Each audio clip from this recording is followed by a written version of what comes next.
Hello, and welcome to Fluent and Clear English, the podcast where fluency meets clarity.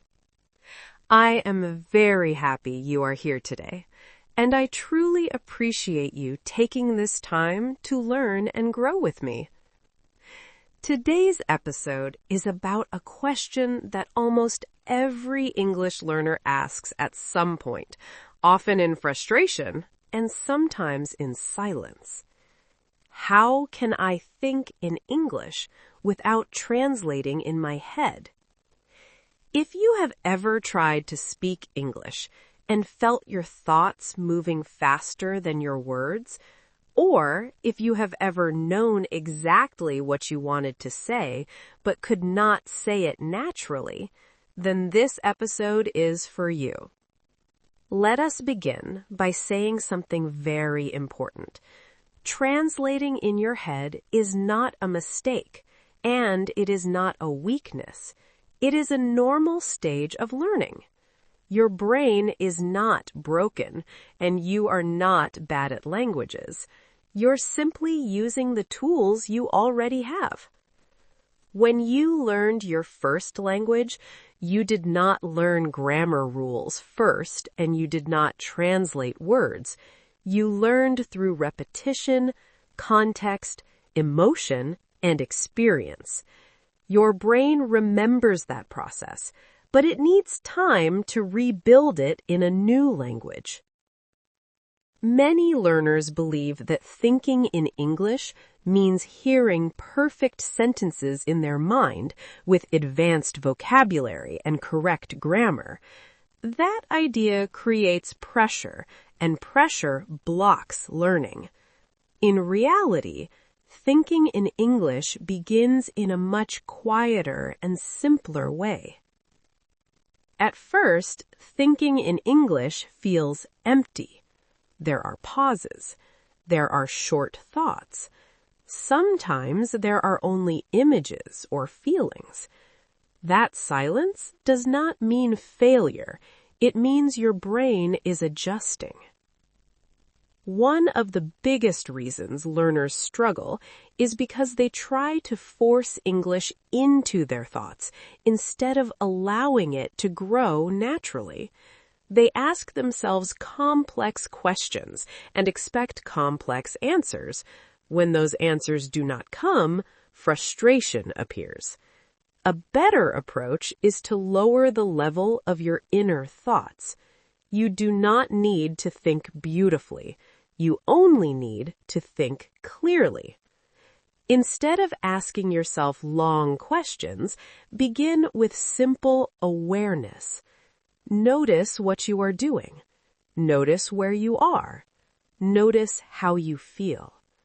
For example, when you are walking, you can gently say in your mind, I am walking, or the weather feels calm today. When you are working, you might think, this task is difficult, but I am learning. These thoughts do not need to be perfect. They need to be real.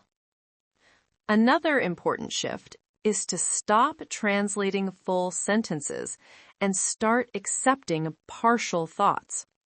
Your brain does not need a complete sentence to understand meaning. It needs familiarity.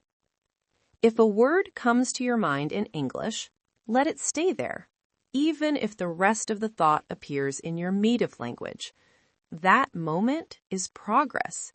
Do not interrupt it. Do not judge it.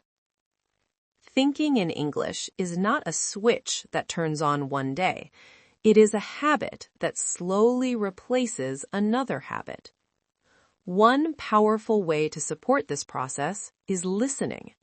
Not listening for answers, not listening to memorize. Listening to relax. When you listen to English podcasts, stories, or conversations at your level, your brain begins to recognize patterns.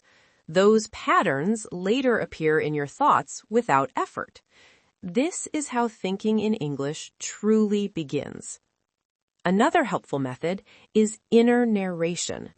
This means gently describing your actions in your mind using simple English without pressure. You're not performing, you are observing. For example, you might think, I am making tea, or I need to answer this message. Over time, these small thoughts connect naturally. It is also important to understand that emotions play a strong role in thinking. If you feel anxious while learning, your brain chooses safety, not creativity. If you feel calm, your brain becomes open. That is why learning through stories, podcasts, and relaxed listening is so effective. You're not fighting the language. You are living with it. Eventually, something interesting happens. You stop noticing the language itself.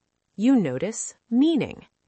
At that point, thinking in English feels less like thinking and more like understanding.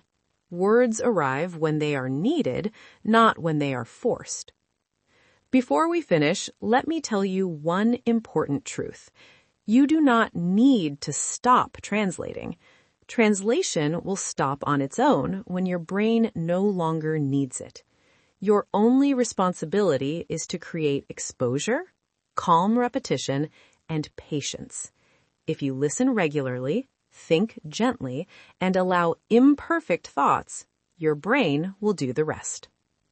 Thank you very much for listening to this episode of Fluent and Clear English.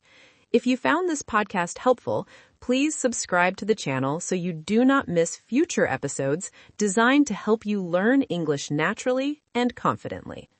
Until next time, keep listening, keep thinking, and be kind to your learning process.